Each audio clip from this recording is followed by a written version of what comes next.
What's up, everybody, and welcome into Talking College Football. We are live on my Facebook, YouTube, and on my Twitter account. Welcome into the show. I am your host, Phillip Jordan from Last One College Football and 96.9 The Legend in Dothan, Alabama, where I'm the in-studio host and producer. That was football.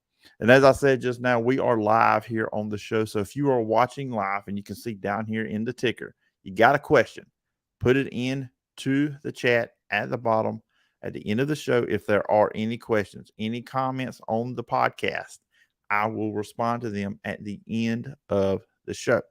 Got a fun show playing the guys today. I'm going to be joined by my good friend from Locked On Buckeyes, Jay Stevens. We are going to look back at Big Ten Media Days from last week, talk Ohio State in the Big Ten, but we're also just going to take a grand look at college football too as well. There is some SEC conversation in there as well. I know a lot of my audience is SEC related. There's some SEC stuff in there too as well with Jay. We kind of look at college football as a whole, and we look at the Big Ten. Very good conversation there. That goes about a good 30 minutes, a little bit behind the scenes. That part of the show isn't live. That is a pre-recorded interview, but I'll be playing that for you in just a few moments. Also, I am going to be talking some Pac-12 football with you guys today on the podcast. Just a few minutes, just give my quick thoughts on who I think are obvious favorites and why a certain team is not going to win the Pac-12 this upcoming year. And at the end of the show, I have to defend myself a little bit. I put a tweet out on Saturday ranking the top SEC football coaches, and I did put Brian Kelly at 3 over Jimbo Fisher. So I am going to present that list to you guys, and I'm going to state my case on Brian Kelly over Jimbo Fisher. Before we do all that, you guys can find me in the podcast. You can find me on social media at PJordanSEC. Podcasts available on all your favorite podcast platforms, Apple Podcasts, Spotify, wherever you get your podcast.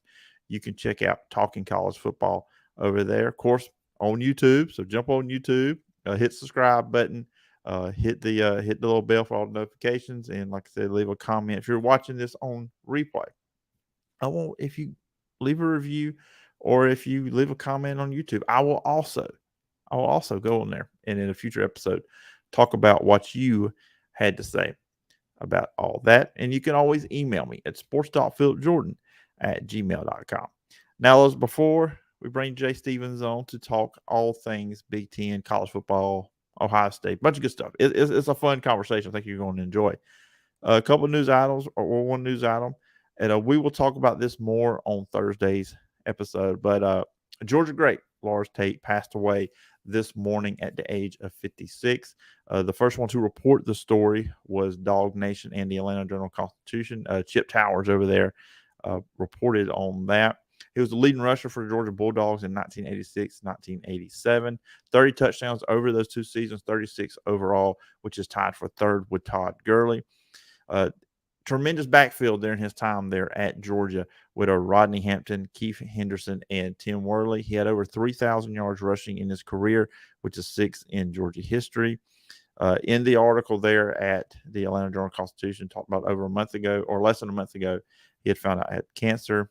So prayers and thoughts are with the Lars Tate family. And on Thursday's podcast, I will be joined by Troy Sadowski, 1988 All-American Georgia tight end, 10-year NFL veteran.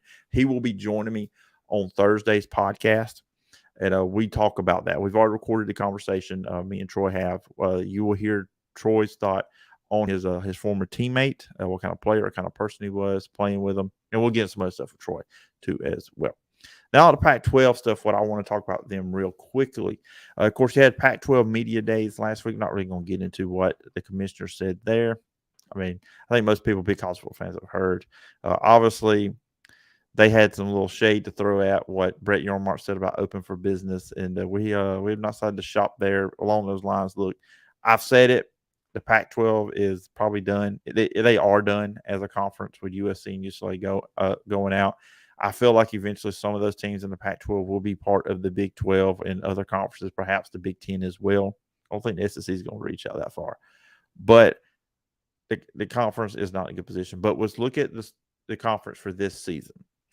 I think it's obvious who should be the favorites to play in the Pac-12 championship game, and that is Oregon and Utah, the two teams that played last year. That should be your two teams. Oregon, win the North. I don't really see much competition there. A lot of rebuilding programs in the North part of the Pac-12. They're probably the most talented team overall in the conference. I'm not saying they have the best skill position players, but they are one, if not the most talented. They are obviously at the top of the conference. The offense will need to be more explosive. Last year, they only had 10 plays of 40 yards or more. Of course, they get to transfer in Bo Nix. New head coach Dan Lanning coming over from Georgia. He's bringing in Kenny Dillingham to be his offense coordinator, who was offensive coordinator for 1 year at Auburn with Bo Nix. I mean, Gus Malzahn was still calling the plays, but Bo Nix is familiar with him. For Oregon, this is going to depend on also what Bo Nix you get. There's good Bo, there's bad Bo, and everybody listening to this that are SEC fans know all about that. You know that Bo can be up and down, Jekyll and Hyde, with what he can be. There was always home Bo and away Bo. What kind of Bo are you going to get with Oregon? They've got some good players there. They got a good offensive line. 84 starts together. One of the better offensive lines in the country. Last year, behind that offensive line, Oregon rushed for over 200 yards per game. This team's going to their third year as starters together. Defensively, they're going to be really good. They're up front, especially in the front seven. Linebackers, Noah Sewell, who led the team in tackles last year, 114 tackles, 8.5 sacks. A healthy Justin Flores coming in. Transfers at corners from Christian Gonzalez and Dante Manning. So they're solid on defense. They're going to be a physical team with Dan Lanning. Great defensive-minded head coach there. So I guess why I got Oregon winning the North. And then in the South, I do not have USC winning. Cam Rising returning, one of the more exciting quarterbacks out there. Kind of not your prototypical, not your just solid standard quarterback. He's going to do some fun stuff. He's going to be a very fun, unpredictable quarterback to watch. Running back Tavion Thomas returns to. These guys were all Pac-12 performers last year as sophomores. Defensively, they're going to be physical. They were really good against the pass last year, 19th in the country. They are just solid. I mean, that a Willingham team is going to be really, really good for them. So I am going to be very excited with Utah, with what they have. Very physical team there as well. So they are going to win. I don't think USC wins it in year one under Lincoln Riley because I know he's got the skill position players there. He's went in the transfer portal. They're going to be exciting in offense, but I just don't think they're going to be physical enough up front, offensively and defensively. And Lincoln Riley never showed to me that he had the capability of recruiting or developing that when he was at Oklahoma. And so until he does so, I don't think that's going to be what happens at USC as well. Well, anyways, that's my quick thoughts on the Pac-12 going into this season. I'm not going to play you guys a conversation I had on Monday evening with Jay Stevens from Locked On Buckeyes. Hope you guys will enjoy it.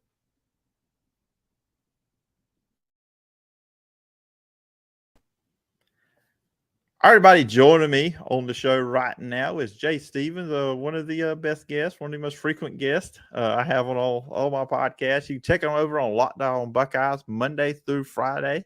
You can check them out over on the Jay Stevens podcast as well. I think he's got to go about once a week now. But Jay, it's always good to talk to you, my friend. Phillip, glad to be back. Love the intro. Love the kind words. Appreciate that. And it's almost football season. I know that football season's here. I'm excited for it. I know you're excited for it. I cannot wait till week 0 games. Week 0 is my thing. I'm a little crazy. I remember watching last year, I think it was Illinois and Nebraska week 0 start the season. And you watched that game? Absolutely. That game got my eyeballs week 0. And whatever game is week 0 this year, I think Illinois is playing again, but I think they're playing on the other side of the pond.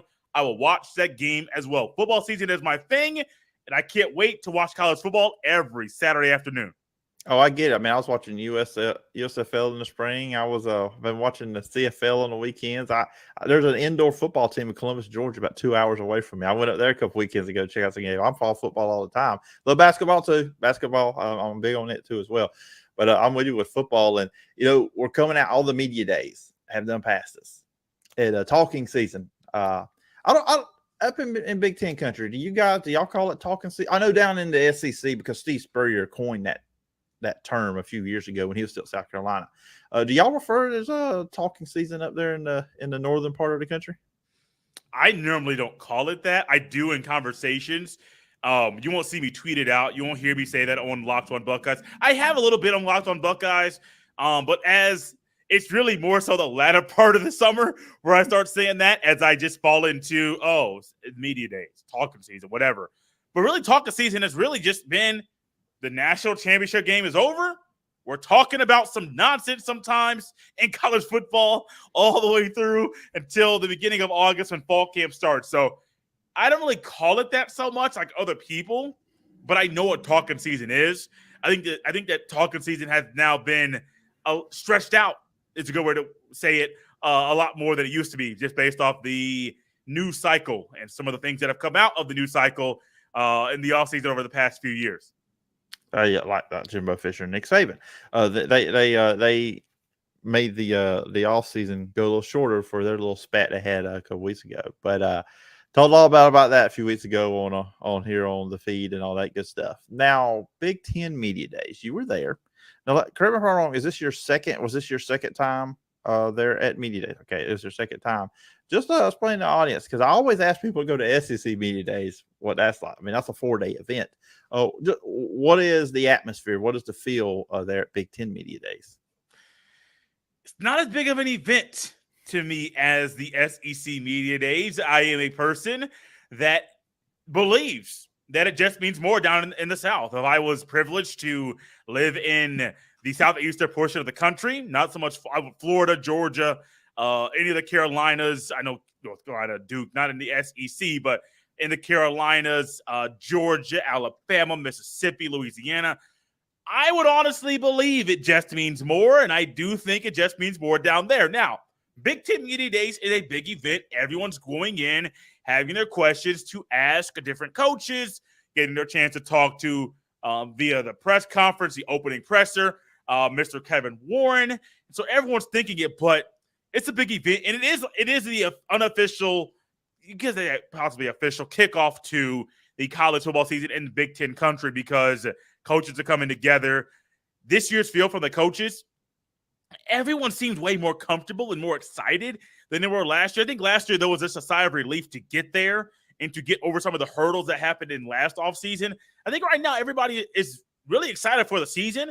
And even Kevin Warren seemed way more comfortable in his role as commissioner of the Big Ten, which for a man that got a lot of heat and backlash and negative was a topic of a lot of negative conversations in regards to his infancy stage of being the commissioner of the Big Ten Conference. He seems like he's really comfortable, and I just want to I'm going to say this now. Give me a second here, Phillip. Kevin Warren got a lot of negative publicity, you may want to say, for the way that he handled things. A lot of the things he was saying, he was relaying messages from the presidents and chancellors and ADs who were voting on these decisions. And so I don't try to bash him as much as other people. I don't try to bash the NCAA as well as much as other people, but mainly Kevin Warren, because a lot of the time he is simply relaying a message and people think, oh, since you're the mouthpiece, you believe this. Maybe he doesn't believe it at all. Maybe he's just relaying a message in the vote that was voted upon via people that run these universities. So everyone's excited. I don't know where that little rant and tangent came from, but sorry, buddy. I had to get it off my chest. Oh, it's good. I just went and made me a sandwich while you were talking. So, no, I didn't go anywhere. Everybody watching on YouTube and the video, they can see I didn't go anywhere. But if we were just doing audio, that joke really would have landed. I watched and I read a lot of his comments. Of course, in-depth tweets and own comments were over on Last Word on College Football's Twitter account. Little plug there for the site I write for. You can go check them out. They did a great job at all the media days to keep you updated what was being said. But I thought Kevin Warren was pretty strong up there behind the podium on his opening statements. Obviously, the UCLA and USC stuff was out there. It's kind of like the same response I feel like he got that Greg Sankey said at SEC Media Days when it comes to expansion. Not saying no, but the right situation, which I feel like, and you can correct me, I really get your thoughts. Big Ten is pretty much saying we're waiting on you, Notre Dame. What are you going to do? They are the big thing right now, I think, with all this expansion. Will they go to ACC? I think if they called the SEC, I think they'd be SEC like, oh, sure, come on. But I feel like the SEC is not like going to just go after Notre Dame, because Greg Sankey said something about staying in the Southeast quadrant. But the Big Ten, obviously, that's the perfect fit. from geography with the schools, the academic side of things too as well. Uh, just overall his thoughts, his conversation, Kevin Warren on the expansion and the Notre Dame part of it. I just brought down. Oh, what are some things that sticking out to you? Not just him being comfortable, but he's not shying away from his opinions.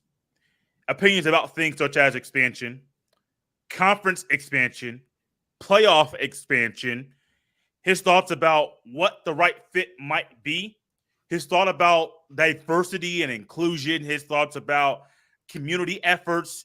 One thing that Kevin Warren did when introducing every single coach before they came to the platform for their 15 minutes that were live on the Big Ten Network, he talked about their involvement in the community and the different foundations that the coaches either started or maybe they're a part of. And I think that came out not only in his introductions for the coaches, but also it came out during his 45 minutes to open Big Ten Media Days right there on the platform behind the podium. He's big on a lot of things, and he's not going to shy away from them. I like that. I have no problem with maybe we may agree or disagree on certain things, hey, disagree. But I like somebody who is really just unapologetically themselves and unapologetically going to make sure that they're not going to back down and shy away from the things they believe in as a person. I know it's a sports podcast, but he was not shying away from some things he believes about some very hot button topics in the sport and especially in life. I do like that. But yeah, no, he was really just being himself, man. Like when I say he's more comfortable, we're getting the real Kevin Warren right now. And Kevin Warren is somebody that I would love to do a podcast with. 30 minutes, 20 minutes, 5 minutes. That'd be a really short conversation. But you know what I'm saying? I would love to get a conversation with Kevin Warren and just really chop it up and talk to him about his tenure in the Big Ten as commissioner, what his thoughts are, why he is the man he is, what's made him be the man that he is. Not saying why like it's a bad thing, but like for you, Phillip, we talk it up, so I know why you do the podcast. I know some things you love. I like hearing people's why. I like hearing people's story. And that's one thing I would love to do with Kevin Warren. After hearing him talk at Big Ten Media Days, and some people will say he didn't say much. He was up there just talking a lot, but didn't say much. Well, that's partly his job because he can't tell you everything going on. Mm-hmm. He is simply doing a phenomenal job of being himself. And I'm not going to say he won me over as far as commissioner because I think it's too early in that tenure to really say that. But I do think he's making some strides and to take the conference in the right direction, and it's a direction that he believes is monetarily going to help the conference, which he made that very clear. It's going to help them in the playoff. Why? It's to get more teams in the playoff. It's going to help them in numerous areas. And so I do think him being more comfortable really allowed him to answer some of the questions that he was asked in a really confident way, a way that I don't think we would have gotten last year when it was his first time talking to the media. Yeah, and coming out of media days too, and listen, the audience listening, this is kind of more of a national. We're talking about Kevin Warren, but this is a national too. So when I look at the 5 commissioners, we've heard all 5 of them speak. I don't have a lot of confidence out of the Pac-12 and the ACC. I've said this for weeks. The Pac-12 is done, in my opinion. That conference, bye-bye. The ACC, Jim Phillips did not really give me a lot of confidence. He seemed like he was kind of backtracking and being very defensive. Brett Yormark, who knows? He's the new guy. He said a lot of good things, open for business. We'll wait and see how he does with Big 12. But when I look at Kevin Warren and Greg Sankey, those two are leaders. Yes. When they got up at the podium, absolutely, they owned the room. You could tell they had a message they wanted to get across. They got it across. They stand firm on the questions they were asked. That you can tell they're very sincere with their opinions. They have a way they want to see where college football is going. I know the SEC and the Big Ten are rivals, but it did feel like a lot of the messaging was kind of the same between Kevin Warren and Greg Sankey. And really in what they said, I didn't really feel like I was getting a Big Ten address or a state of the Big Ten address or a state of the SEC address. Those two commissioners were giving us a state of the college football world address. And those are your two leaders right now in college football. And just seeing them speak showed us why. Dude, you need a leader in college football. There's a reason why people are saying that they think it'll be a 2-conference sport here very, very soon. More so AFC or NFC or AL or NL as far as the way that college football will be broken down. these commissioners are people you can get behind, and they're leaders. And they also have conferences that are making a lot of money, that TV networks that aren't really in bed with, and I say in bed as far as they're not these TV networks, mainly NBC, well, the two ones, NBC and CBS, they don't have multiple conferences that they have contracts with to broadcast their games. CBS, SEC, ESPN gobbled all that up. CBS is probably going to get a conference or maybe combined conferences to keep in the running to cover and to broadcast different college football games. Many people might not even realize CBS used to be the home of the national championship game in college football. That's how big football used to be on CBS. That's how big they used to cover it before ESPN came in and just dumped all their money into college football. NBC, will they go after the Big Ten? I sure hope so, because I would love to have Notre Dame in the Big Ten. But there's a reason why these two conferences are the two conferences people think will be the leaders and the big dogs in college football when it comes to what the sport will look like in 5, 10, 15 years. The leaders right now are taking the sport, taking the conference in a certain way that is going to make them bigger and better than they've ever been. Now, it may not be numerically, definitely monetarily. And if I'm CBS, I'm not an executive for CBS. I don't know all the ins and outs of the television for the sports, but I do understand a few things about it. If I'm CBS, I would quickly, Phillip, find a way to get the Big Ten and say, hey, Big Ten, I know you have a big deal with Fox. I know you're currently trying to be in negotiations with ESPN to further that thing. Come to us. We'll make you the game of the week, 3:30 p.m. Eastern time. It used to be the SEC. Let's go to the Big Ten, and we will gladly pick between Ohio State, Michigan, Pitt. Sorry, I can't include Michigan in this conversation because that team is horrible. You guys, you understand the podcast I host daily, Lock on Buckeyes. You can understand my disdain for that team in Ann Arbor. But we'll gladly play and cover and broadcast games from all these schools in the Big Ten that are big. Tradition is big. Yeah, we know Fox will get the number one game. How about you give us the number two game? I mean, people can say whatever they want about Brad Nessler. He is a phenomenal play-by-play broadcaster. Not the guy he used to be when he was younger. He's still really good at his craft. Or who's the number two guy there? Noah Eagle. He's really good as well. So you got a lot of things that are really advantageous for CBS. And CBS will be like, we lost at the SEC.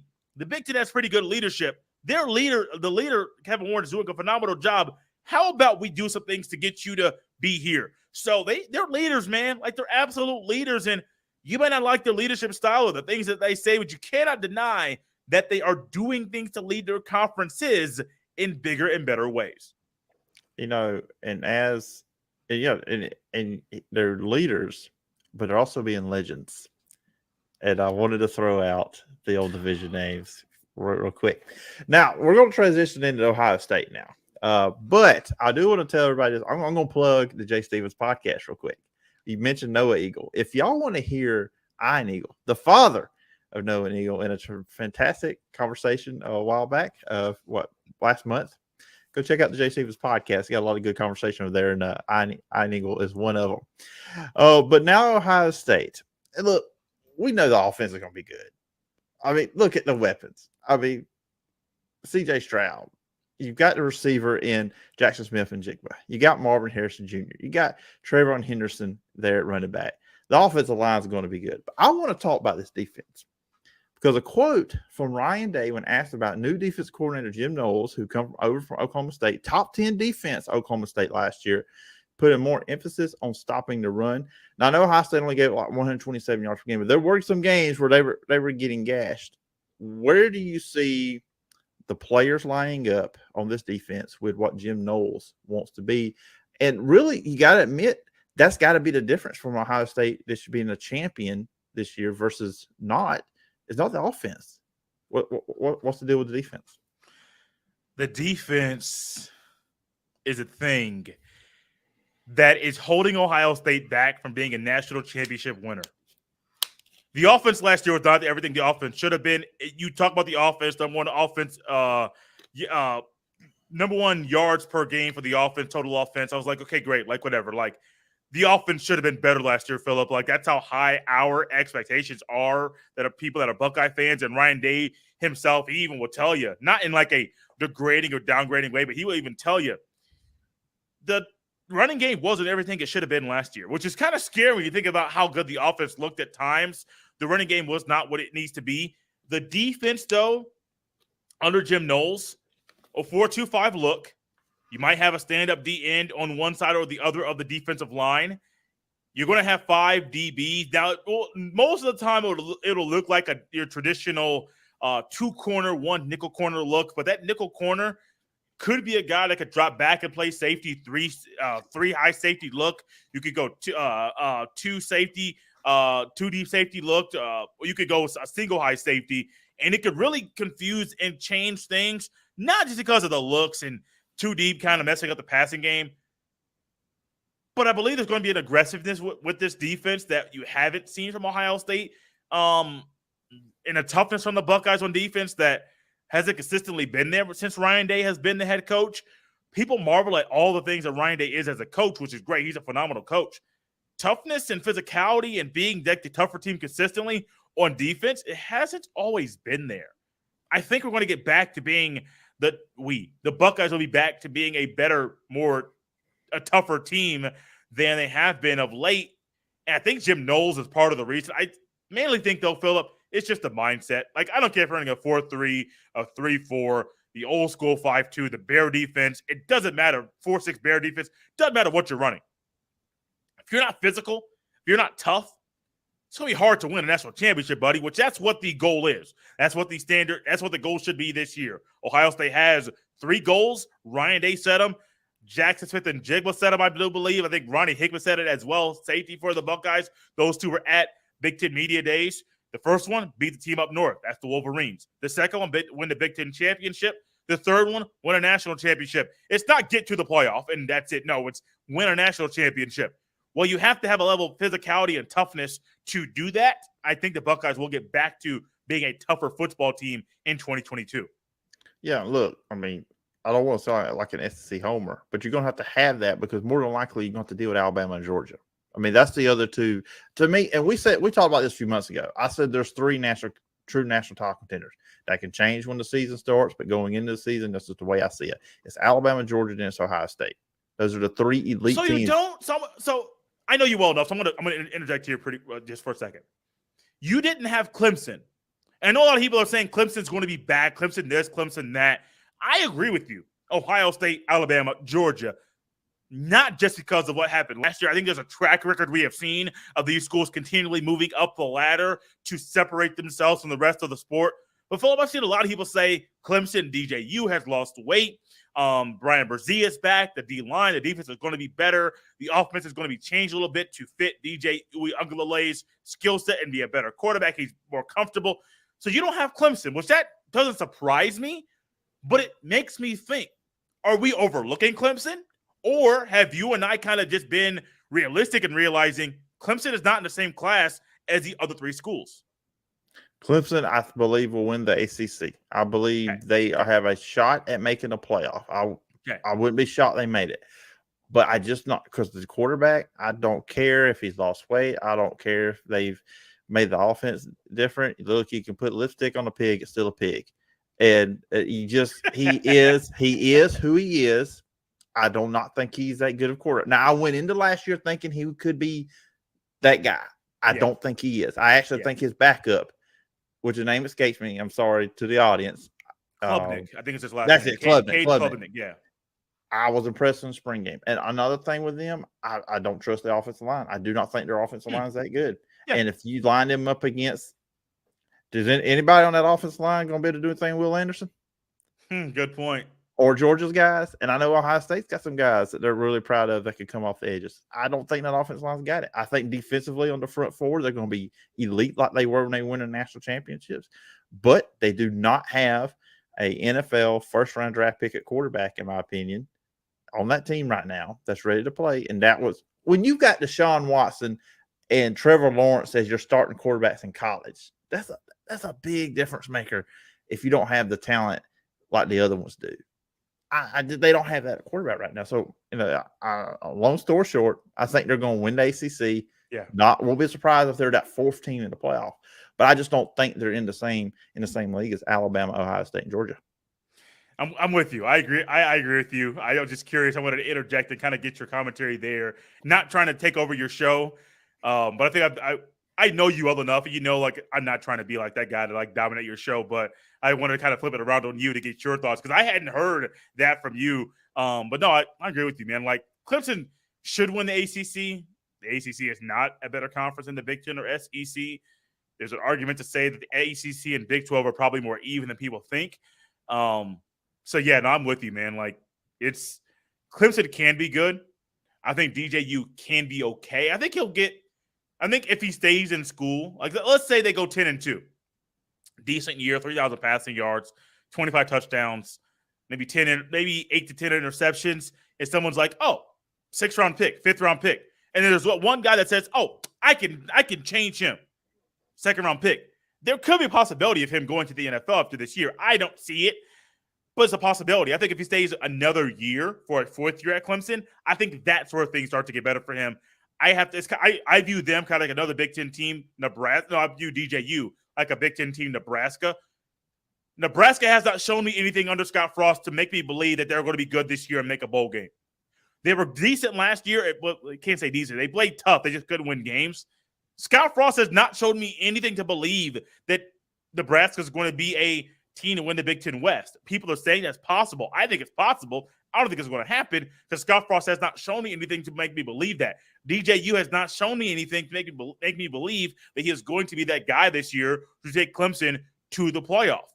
You can say, Jay, he did phenomenal in a backup role starting. Well, not so much a backup, but a starting against Notre Dame when Trevor Lawrence was out with the COVID. Okay, great, whatever. That was also in 2020. It's 2022. That was a long time ago. So, no, he hasn't showed me anything. I'm just like you. You got to show it to me, prove it to me, then I'll start believing certain things. I'm done taking over your show. We can do this all day, but I just want to get your thoughts about that. Oh no, you're good. You're good. I appreciate the throwing the question back at me. Puts me in a different state of mind here, and I don't feel as bad as kind of going long-winded with the guests when they ask me a question. It's kind of a different thing there. You talk about Nebraska, which I agree with you there. They're like Tennessee, in my opinion. They keep hearing they're doing better. They're going to be back. So and Texas goes in here too. Y'all show me. When you're back, I see it. Okay, I'll say you're back, but I'm not just going to get excited over some recruits or different change of quarterback, stuff like that. But looking at the Big Ten, obviously Ohio State, they're the favorite to win the conference. They're the favorite to win the East. They're the favorite to win overall. I look at it, I think Michigan's going to take a step back. I know they got a lot of guys coming back offensively, but those two pass rushers, Aiden Hutchinson and Obajo, okay, that's 25 sacks.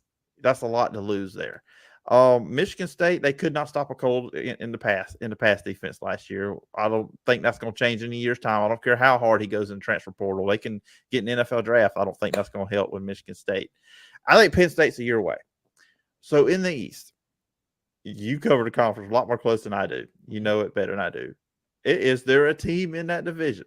Is it Michigan? Is it Penn State? Is it Michigan State? Can anybody give Ohio State a run and maybe potentially prevent them from being in the Big Ten championship game? Put me in a spot where I don't want to do something, but I'm about to do, and I'm glad this is recorded, and so I don't have to see live reactions on Twitter as Jay makes a statement about that weird team in Ann Arbor. I think it's a 3-school race in the Big Ten East to potentially have the chance to take down Ohio State. Penn State, Michigan State, the Wolverines. I'm not saying that school's name, but I think it's that those 3 schools are part of the reason. I think Penn State and Sean Clifford. Can I trust him? Absolutely not. So they're eliminated. I think Michigan State. Can I trust? Do I think that Mel Tucker in year 3, after having a phenomenal bounce back year, after only winning, I think, 2 games or 1 game in 2020, to going, I believe, 11-2 last year or 10 whatever. They had double-digit wins. Do I think he could do that again in 2022? The last time I had this much faith in a school after having an out-of-body type of year in the record was Indiana last year. I thought Indiana was going to capitalize on their 2020, quickly realizing they did not. Now, Michigan State is not a bad football program like Indiana. However, Mel Tucker, DJ Uiagalelei, Nebraska, you gotta prove it to me. You have to prove it to me. So I don't think Michigan State is going to do that. I really wonder who's going to be their running game, because Kenneth Walker III had a cup of coffee at Michigan State, did phenomenal things. He's now in the National Football League.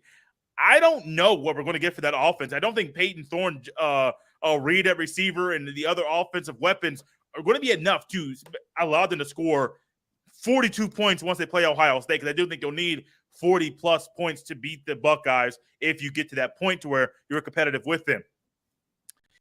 In Ann Arbor, they're trying to use another 2-quarterback system. It worked for them last year. I don't see that working again this year. So I say all that to say this. I think the school that has a chance to maybe dethrone to beat the Buckeyes is the Wolverines, last year's Big Ten Conference champion. It makes me sick saying that. Doesn't make me sick saying I think they're going to get demolished till Thanksgiving weekend. So I do think that the Wolverines have the best shot. But if y'all want to see a team get just destroyed after you eat Thanksgiving dinner, you're eating leftovers, watch that game 12 noon on Fox the Saturday after Thanksgiving as the Buckeyes just really give the Wolverines what they deserve that game. If you guys can't tell, I can't stand that school in Ann Arbor. So that's why I'm just discussing and talking about them in this way. You may say, Jay, you're a host of a podcast. Absolutely. Buckeyes is in the name of the show. So therefore, I think there is a right for me to discuss this way. Plus, my bosses understand, like, it's sports. This stuff happens. Yeah. And for everybody watching the video, just saw me just swing my hand in front. There was a fly just flying right in front of me. I had no idea what you were doing. I thought you were trying to tell me to shut up. But I had no idea. The audio only people, but people watching video are going to be like, what is Phillip doing? There was a fly that was getting on my nerves. It was not Jay. It was the fly. And I usually can hold restraint when I'm recording not to swat at a fly, but that one was just getting on my last nerve. He was flying right in front of my face. So hopefully I just put the fear of God into him and he won't ever come near me again. So in the West, I look at Wisconsin, and you know what aggravates me about them? Graham Mertz. Because he has the ability to be really good. Oh, wait. You don't believe in the recruiting rankings and telling me that recruiting rankings tell you how a guy's going to play in college? This is new. Straight sarcasm. Phillip knows what I'm talking about. But that's all I heard, Phillip. He was the top recruit, the best quarterback recruit the school's ever had. Show me something on the field that makes me believe he's that guy. If he could stop turning the ball over so much, dude, I don't cuss on here. I almost came close to doing it. It almost come out. I mean, he had 11 interceptions last year. Who was it? Was it against? It was Notre Dame, and the opener we were talking about. Who did they? Against Penn State, I think. Was it Penn State? There was a couple. They started like 1-3 last year, and a lot of it was on him because he couldn't stop turning the ball over. And they had chances to win some games, and he just kept doing that. They've got a good running game with Braylon Allen. Shocker, Wisconsin has a good running back. I mean, that never happens. You expect, I know the Los Angeles to be good on defense, but are they the favorite, in your opinion, in the West, or is there somebody else there? No, 3-school race. I almost want to go with the school that has the best quarterback, just to be honest with you. It's tough, man. You're going to see a lot of preview magazines saying Nebraska is going to be up there. Once again, you got to prove it to me. I don't care if you have a new quarterback or not. You got to prove it to me. I think it's Wisconsin, Iowa, and Purdue. As weird as that's going to sound, I think Purdue and Aiden O'Connell and what Jeff Brom is doing over there in West Lafayette, the one thing for him is, you mentioned the Wolverines losing Hutchinson and Ajabo. Purdue just lost George Karlaftis, who could play outside D end or D tackle, 285, and he was a disruptor at either position. That's a guy you're going to have to replace. And Purdue also lost David Bell, also lost Milton Wright, 2 receivers that they lost. David Bell is now in the NFL playing for the Cleveland Browns, who unfortunately just lost Deshaun Watson for 6 games. I know this is a college football podcast, but that's something that is going to be the talk of the town for a very long time, probably in college football circles and in the National Football League. But I'm probably just going to go with the Purdue Boilermakers, man. Aiden O'Connell, I mean, if you think you need a good quarterback or a next level type of quarterback to be a team that can win your side of the division or side of the conference, I'm going with the guy that's proven to me he can make big plays and do big things. I mean, Purdue won 9 games last year. Iowa had a phenomenal start. Without that phenomenal start, it could have been Purdue in the Big Ten championship against the Wolverines, and I probably would guess it would have been a more competitive game than it was because Iowa just got ran right over. But I'm going with the team with the better quarterback. I think that's the easy bet, the safe bet, and so I'm going with the Boilermakers to win the Big Ten West this year. I like it. O'Connell's good. They should have lost the bowl game to Tennessee, but we're not going to rehash that one. I like Jeff Brom. Well, XFL guy. I mean, Yeah. do it or not have a pulse. Let's go. The original XFL guys, not the new revamped one that hasn't even come out yet, or I think they had an XFL recently that didn't last very long either. No, the original XFL, that was on NBC that I do believe there was a Bob Costas, Vince McMahon like debate kind of interview type of thing. Yes, that type of XFL. It was guys, if you didn't see the original, it was a lot. I keep taking over your podcast. I need to shut up, but it was a lot of fun to watch. So good. I brought that up, but whenever I hear Jeff Brom's name, that's exactly where I go to because I was a big Orlando Rage fan that whole few months there. That league was going around. But so we got y'all covered on all things Big Ten today. Vince McMahon made it into the podcast. Deshaun Watson. Don't know if I should touch that one or not here on this podcast. We pre-recorded this part of the show, so if I open with that, y'all know I decided to go that direction. But I'll tell you what is a good direction. Go check out Locked On Buckeyes. Go check out the Jay Stevens podcast. You will not be disappointed. Jay, where can people find you and all the great work you're doing? Phillip, it's always fun. The next time I'm here, I will try not to take over your show. I say that kind of sarcastically.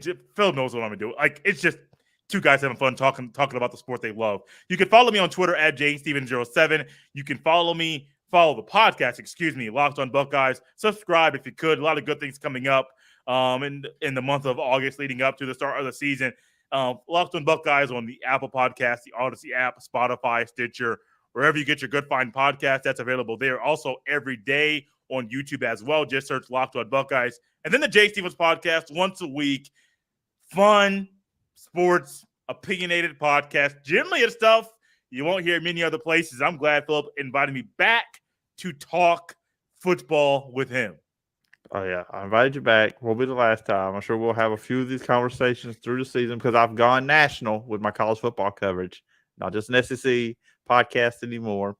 The bias comes out, though. I will admit the SEC guy comes out, but we are a national show here on this feed. But Jay, I appreciate it. I'll be sure to catch up with you sometime during the season, and I look forward to talking again sometime down the road. It's fun, man. I'm glad to have you. I'm glad to be back. I really enjoyed it.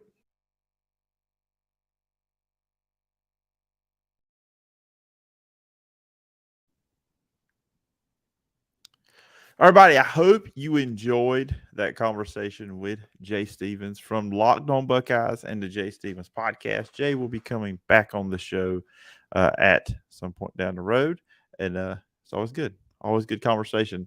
Jay. That's what happens when you have two hosts on the show together. We're just going to bounce stuff off of each other. It was really or co-host kind of deal. It almost felt like there where Jay just kind of bounce stuff off. It was a lot of fun. So I have Jay on a future edition of the show. So I wanted to close out with something real quickly because I went on Twitter this past weekend, and hold up, let's call a timeout. I noticed in the open, and as that was playing that interview, that I misspoke on Utah's head coach's name. I said Willingham, and I apologize. I was on Stanford coach. I meant to say Kyle Whittingham, but Willingham came out. So I apologize. I made a mistake. So there we go. But back on Saturday, I went on Twitter and I said, you know what? I'm going to rank the SEC coaches. This is not going to cause a stir whatsoever. But it kind of did. There were some thoughts. People on the internet didn't agree with me on number 3, mainly. But let's look at that list. So this is what I had as I ranked all 14 of them too. And that's it right there. I have SEC coaches here. Nick Saban, number 1, of course. I've got Kirby Smart, number 2. Then I put Brian Kelly at number 3. And a lot of people, as I said, did not quite agree with that. As you can see in some of them, Tim D. White said I'd have put Sam Pittman over Lane Kiffin. Randall Hogg, I'm not sure Sam isn't above Brian Kelly. They're gauging Brian on past efforts. He's had a lot of wins, but not in the SEC. We're about to get to that. We are about to get to that. Sam Austin, not yet, but in my opinion, he could be by the time he finishes his head coaching career. All Brian Kelly has to do is show me what he can do, not what he has done, what he can do in the SEC. I agree 100%. Then we got some Arkansas people coming in on this one. Arkansas lineman Kelly third hasn't coached one game in the SEC. A little premature, much overrated. Randall Hogg, ain't that the truth? That Arkansas logo, I see it. I almost thought that was an Alabama guy when they put that on there. I'm like, what is this mess? But it is an Arkansas logo. But just at quick glance, it looks so much like an Alabama logo. Travis Fry. Jimbo has a win over Bama. Kiffin has almost won the West a couple times. No, he has not. And none of these coaches could have turned Arkansas around like Pittman. Putting Kelly at third is just begging for mentions to get your notifications up. Not really. So the Houston Nut and later Gus Malzahn, who contrary to popular belief was half the coach Houston Nut was. Lots of garbage on this hat. That was a good one there. Or respond. Sam Austin had more. Some will argue Fisher at 4th or Kiffin at 6th are optimistic. That could be supported at least until one of them wins more than around 50% in the conference. Kiffin still hasn't proven stable or ability to run and build and sustain. And that's kind of true. Lane Kiffin does need to kind of stay put with somewhere for a while because, he was at Tennessee for the 1 year and he left. Then USC didn't work, got fired. Had to be the coordinator at Alabama. Then he went to FAU. And then now he's at Ole Miss. So some situations he can't control, some can.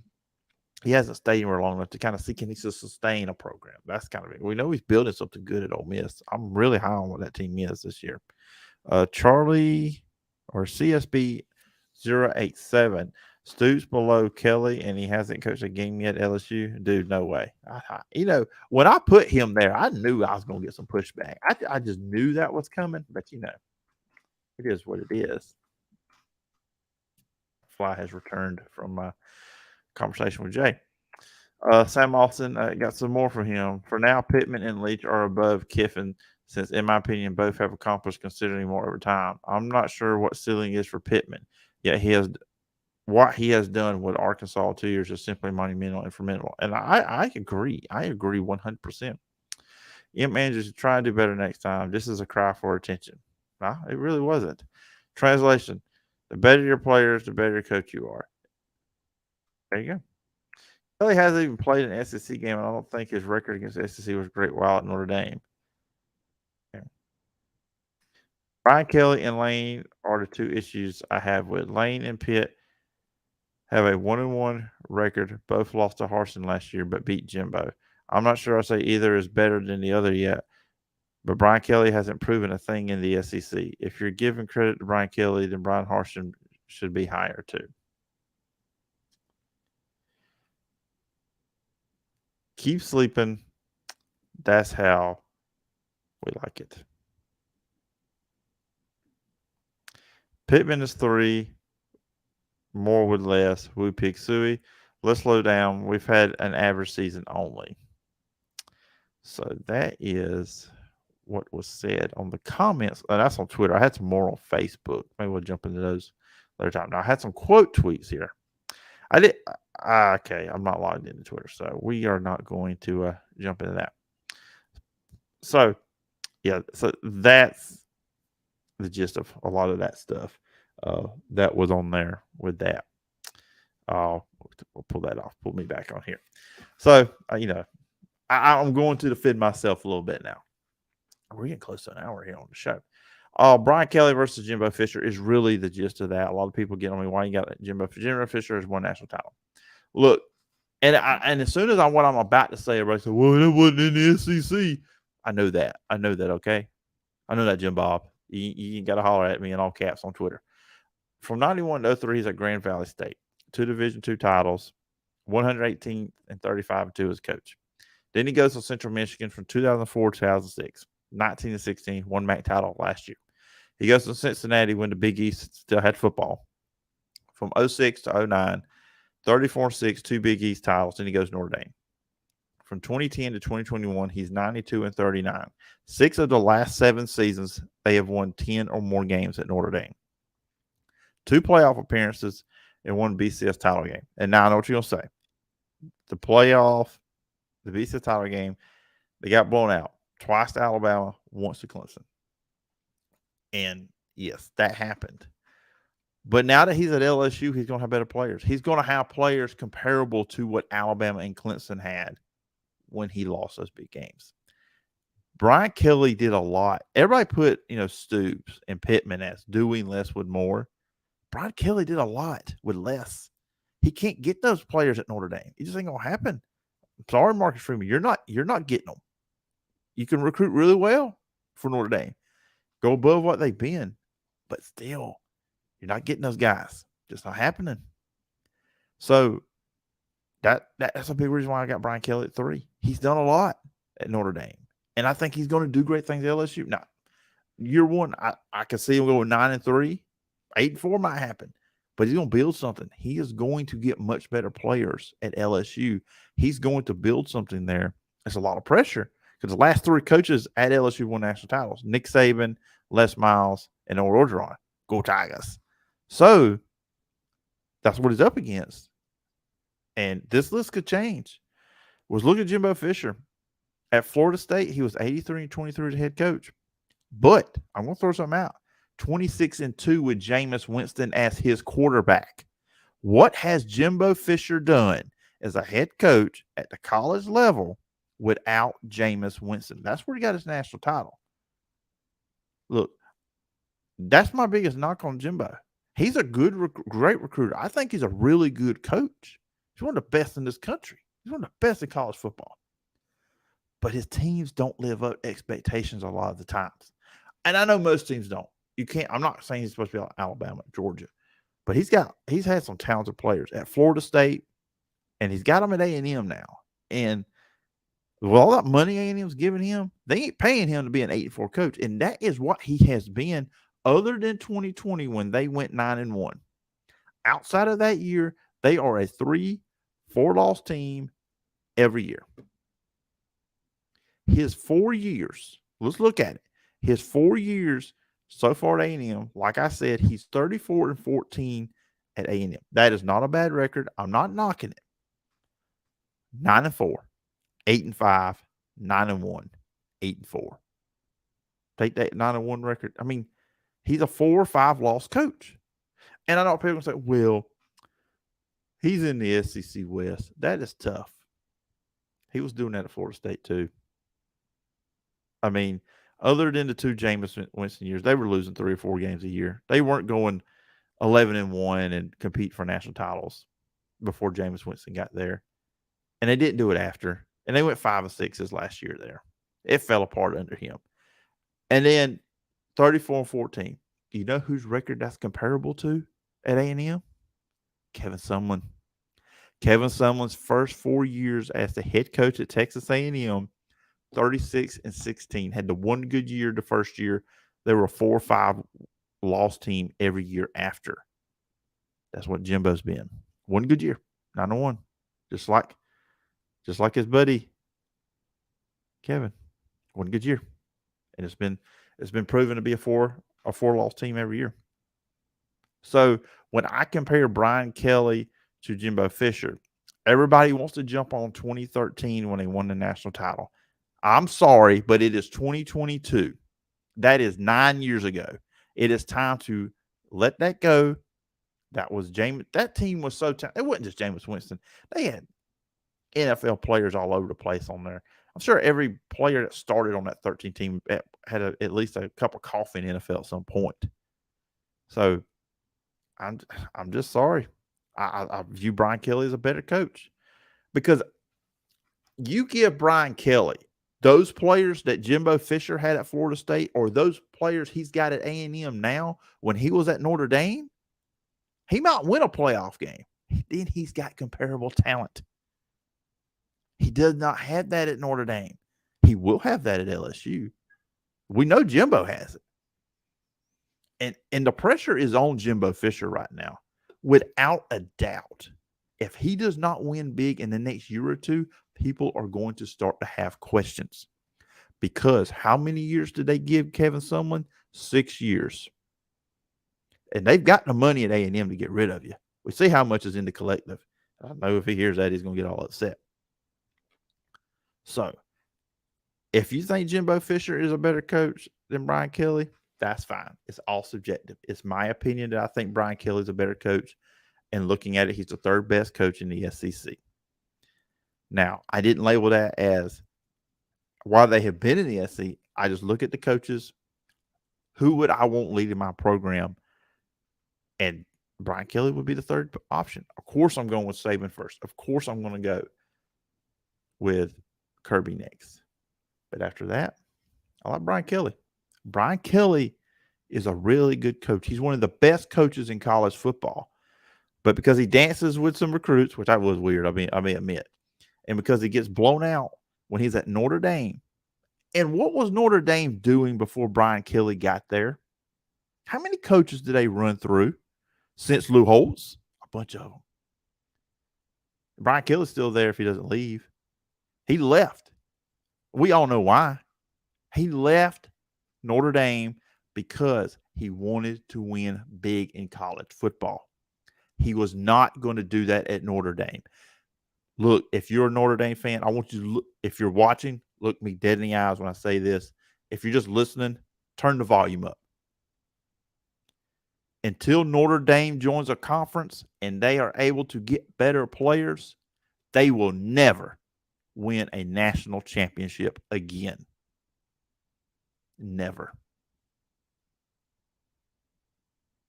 Never.